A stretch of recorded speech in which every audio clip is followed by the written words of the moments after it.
I think what people want to know is they hear of all these foreclosures, and there's supposed to be all these foreclosures everywhere, but they don't know specifically how to find them and if there's more coming on than what's on now. Good question, good question. I get that question every day, Holly.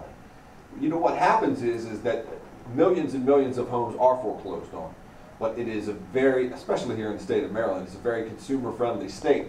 It takes a long time for the banks to actually get that foreclosure to go through, get recorded with the bank.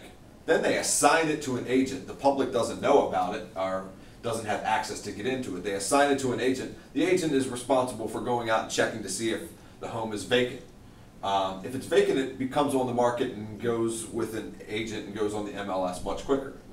But what can delay the process even further, once it has been foreclosed, is the eviction process, which here in the state of Maryland, the quickest it can be done is 90 days. Well, what I would recommend is get with a realtor that you know has a specialty in foreclosures, and they can kind of give you a preview into what might be coming down the pipe. And bear in mind that the state of Maryland is one of the slowest states in the nation as far as foreclosures. Depending on the state you live in, it could take up to 3 years from the time the person who's living in it has stopped paying to the time that they actually have the house for sale. It could take 3, maybe even 4 years. It keeps being prolonged because of all the legislation that's come out, because of the robo-signing debacle, and you have attorneys who had missigned or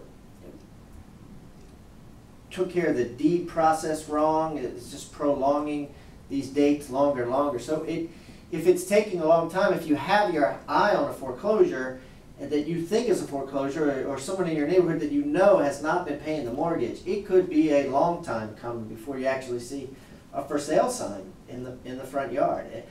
If you're in another state, you would check with a realtor in that state that specializes in foreclosures, like Mike Sloan said, and that state may be a lot faster. It just depends. That's another question.